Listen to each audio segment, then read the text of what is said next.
महाराष्ट्रात औरंगजेबाच्या कबरीवरून सध्या मोठा वाद पेटलेला आहे। अनेक राजकीय आणि हिंदुत्ववादी संघटनांनी ही औरंगजेबाची कबर हटवण्याची मागणी केली असली तरी कायद्याने तिचं संरक्षण करण्यात आलं आहे। त्यामुळे राज्य सरकारला ही कबर काढण्यात मोठी अडचण आहे।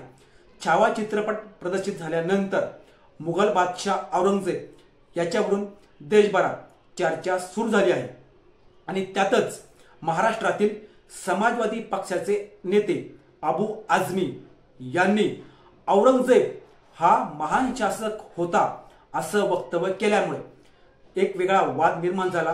त्यांच्या या विधानामुळे हा वाद आणखीनच पेटला। अबू आझमी यांनी त्यांचं विधान नंतर मागे घेतलं, तशी कबुली त्यांनी मीडियासमोर केली। तरी आता औरंगजेबाची कबर हटवण्याची मागणी जोर धरू लागली आहे।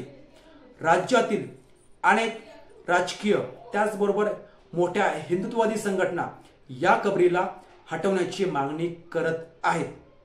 नेमकी औरंगजेबाची कबर ही राज्य सरकारला हटवण्यात कोणता मोठा अडथळा आहे किंवा कोणती मोठी अडचण आहे, नेमकं हेच जाणून घेऊ या व्हिडिओच्या माध्यमातून।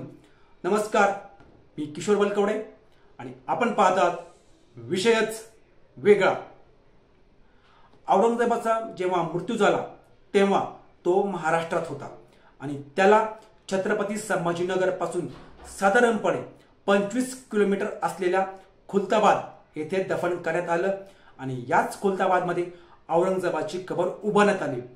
हिंदू जनजागृती समितीने माहिती अधिकाराच्या माध्यमातून जी माहिती मिळवली त्या माहितीनुसार सन 2011 ते सन 2023 पर्यंत केंद्रीय पुरातत्व विभागाने औरंगजेबाच्या कबरीच्या देखभालीवर जवळपास तब्बल 6.5 लाख रुपये इतका खर्च केला आहे। तर कबरीच्या देखभालीवर इतका मोठा खर्च का केला गेला असा प्रश्न सुद्धा या समितीने उपस्थित केलेला आहे। तसंच इतर धार्मिक स्थळांच्या देखभालीला प्राधान्य दिलं जात नसल्याचा आरोप सुद्धा हिंदू जनजागृती समितीने केलेला आहे। या प्रकरणी महाराष्ट्राचे मुख्यमंत्री देवेंद्र फडणवीस यांनी माहिती दिली की औरंगजेबाच्या कबरीला हे भारतीय पुरातत्व विभागाकडून संरक्षण मिळालेलं आहे आणि ही प्रक्रिया कायदेशीर होत असते, कायदेशीर पद्धतीने केली जात असते। त्यामुळे ती कबर हटवण्यासाठी किंवा त्यात बदल करण्यासाठी कायद्याचं पालन करावं लागतं, कायद्याची परवानगी घ्यावी लागते। या विषयावर घाईघाईने किंवा अतिघाईने निर्णय घेता येणार नाही। तसंच देशात एक वर्ग असाही आहे जो औरंगजेबाची कबर हटवण्यास विरोध करत आहे। मुघल बादशहाची कबर असल्यानं या कबरीला आता राष्ट्रीय वारशाचा दर्जा मिळालेला आहे। त्यामुळे ऐतिहासिक वारसांसाठी देशात कायदे काय आहेत आणि सरकारला हवं असल्यास त्यात ती जी काही वारसा स्थळं आहेत ती हटवता येतात का किंवा पाळता येतात का हे पण जाणून घेणं महत्त्वाचं आहे। सध्या साधारणपणे 3600 ऐतिहासिक वारसांना संरक्षणाच्या यादीत ठेवण्यात आलेलं आहे। भारतातील ऐतिहासिक वारसांच्या संरक्षणाचं काम हे भारतीय पुरातत्व विभागाद्वारे केलं जातं, त्यांची ती जबाबदारी असते। त्यामुळे कोणत्याही ऐतिहासिक इमारतीला किंवा गोष्टीला किंवा वारसाला राष्ट्रीय महत्त्व देण्याचा अधिकार हा केंद्र सरकारला आहे। संसदेने बनवलेल्या कायद्यानुसार राष्ट्रीय ऐतिहासिक वारसा इमारती आणि लेखांचं संरक्षण करणं आणि त्यांना सुरक्षा प्रदान करणं ही राज्य सरकारची जबाबदारी आहे।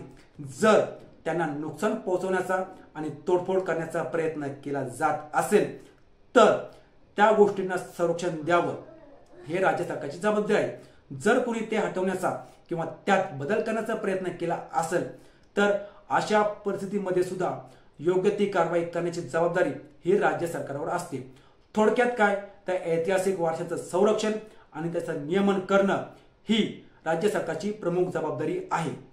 औरंगजेबाची कबर सुरुवातीला कच्च्या मातीपासून तयार करण्यात आली होती किंवा उभारण्यात आली होती, पण नंतर लॉर्ड कर्झननं त्यावर संगमरवर बसवलं। आता ही कबर हटवण्यात पुरातत्व विभाग नेमकी काय भूमिका घेणार हे पाहणं देखील महत्त्वाचं ठरणार आहे। असेच रोजच्या रोज नवनवीन व्हिडिओ पाहण्यासाठी आमच्या चॅनलला सबस्क्राईब करून व्हिडिओला लाईक करायला विसरू नका।